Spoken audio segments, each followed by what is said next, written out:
What's up, guys? Thanks so much for clicking into this review. Today we're going to talk about Venom. Now, I know it's a little bit late in the game. This movie came out back in October, but I was out of town when it was released. I didn't get a chance to see it until recently, and I just wanted to talk about it. So I thought it would be a good time to start a series of videos called Movies I Missed, to just talk about movies I never got to see when the hype was at its highest. These could be old classics I never watched or recent theatrical releases like this one, so let's get started.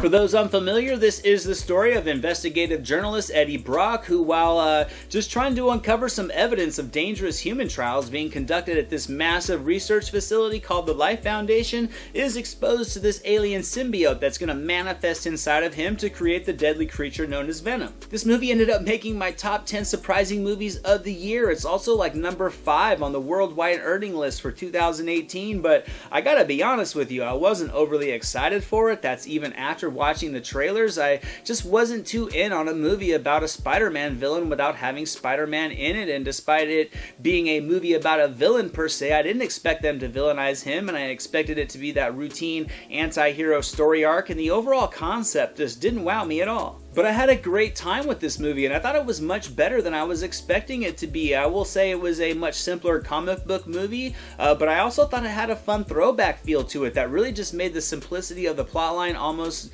nostalgic at times, the way it progresses. It's also on the formulaic side. It definitely follows the origin story template beat by beat, but I felt with just the substance added from various angles to this template that it was still an entertaining adventure with this character. And where the story itself may have lacked in wowing me, I definitely think the performance from Tom Hardy made up for it. I mean, he's solid in everything he's in. He's great in nearly everything he's in, and this role was no different. I think the physical acting put into this performance was phenomenal. It actually just perfectly captured that duality of the character and just all the frantic reactions and mannerisms that could really come from a person in Brock's position with this creature living inside of him. It was without a doubt entertaining to see Venom on the big screen finally realized. I thought the visual aesthetic was extremely well done, but I have to be honest, it wasn't as genuinely enjoyable as it was for me to see Hardy play Eddie Brock with the symbiote inside of him. I could be alone in this notion. It won't be the first time, it won't be the last time, but I definitely think Hardy stole the show. This really made Venom the true second star of the film, which I think made the familiar beats of the storyline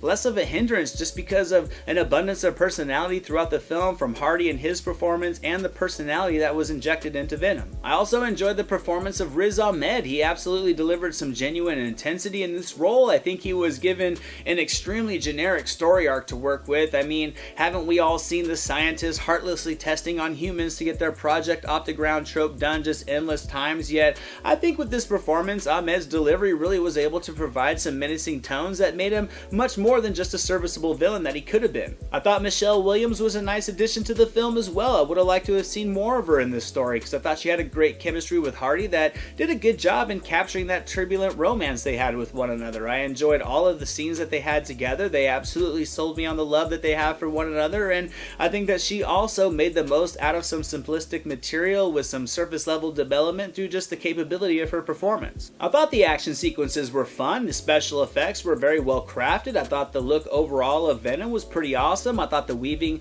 of the symbiote inside of Hardy going back and forth was nicely done, and I thought the film overall was able to deliver some great visuals that really brought Venom to life on the big screen like many had been waiting for. I do think the action though is second tier to the performance of Hardy, but it was more than enough to feel satisfying. I think where the fight sequences later in the film kind of felt familiar is where the writing really came in nicely to kind of capture more of that just snarky Venom personality to make it feel just fresh enough. So overall, I'm going to give Venom 70% on the entertainment meter. With so many comic book movies venturing into the universes and the multiverses, it was fun to really bring it back down to earth with a more grounded, very contained feel without the need of trying to connect to all these other properties. I thought this movie really was able to create its own nice atmosphere. It was very routine at times, but it was also very refreshing during others. And if you haven't given this movie a chance yet, I definitely recommend doing so simply for the performance of Hardy alone. Thank you guys so much for watching this video. I hope you enjoyed it. If you did, give it a thumbs up, share it with your friends. Don't forget to subscribe to the channel and leave a comment. I would love to hear from you all. Here are some links to some recent reviews just in case you missed them. The link to my official website, all my social media and merchandise store links are going to be down in the description below. And in the event me talking to you guys about movies every couple days is not enough Anthony in your life, I now have a second YouTube channel with a growing collection of non-movie related content for you guys to check out, and I'll see you guys next time.